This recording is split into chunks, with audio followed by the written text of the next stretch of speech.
Morning students, आज हम chapter number 3 आव्यूह जिसे मैट्रिक्स कहते हैं। आव्यूह को हम इंग्लिश में मैट्रिक्स कहते हैं। तो मैट्रिक्स होता क्या है? संख्याओं या फलनों की आयताकार सारणी को मैट्रिक्स या आव्यूह कहते हैं।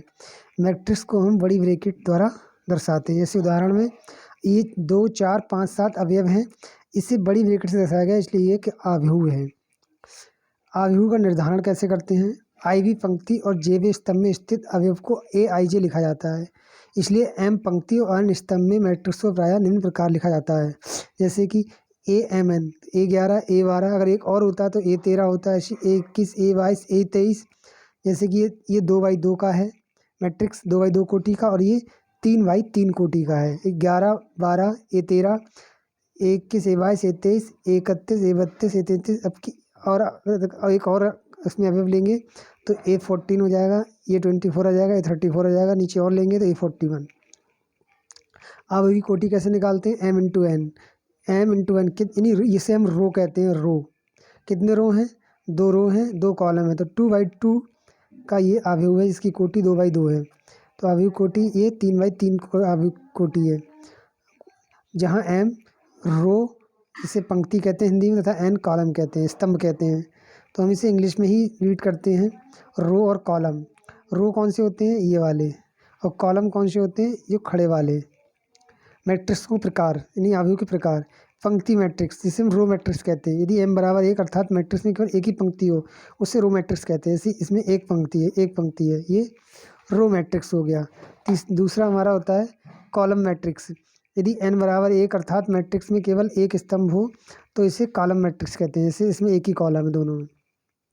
शून्य मैट्रिक्स, जिसमें मैट्रिक्स में सभी अवयव शून्य हो, वो शून्य मैट्रिक्स होता है। वर्ग मैट्रिक्स क्या होता है? यदि M बराबर N अर्थात जब पंक्तियों की संख्या स्तंभों की संख्या के बराबर हो तो आव्यूह को वर्ग मैट्रिक्स कहते हैं। यदि M बराबर N तो मैट्रिक्स A कोटि N का वर्ग मैट्रिक्स कहलाता है। जैसे इसमें 2 अवयव हैं, तो 4 अवयव हैं, 2 आपके रो हैं और 2 कॉलम हैं, तो ये वर्ग मैट्रिक्स हो गया। इसे स्क्वायर मैट्रिक्स कहते हैं। आयताकार मैट्रिक्स क्या होता है? एक M गुणा N मैट्रिक्स जिसमें पंक्तियों स्तंभों की संख्या असमान हो। जैसे इसमें रो कितने हैं? 2 हैं, और कॉलम कितने हैं? 3 हैं, तो ये आयताकार मैट्रिक्स है। इसे रेक्टेंगुलर मैट्रिक्स कहते हैं। सममित मैट्रिक्स क्या होता है? एक वर्ग मैट्रिक्स AIJ को सममित मैट्रिक्स कहते हैं यदि AIJ के प्रत्येक मान के लिए AIJ बराबर AJI हो और उनका मान बदल दिया जाए तो वही मान हो, उसे हम सममित मैट्रिक्स कहते हैं।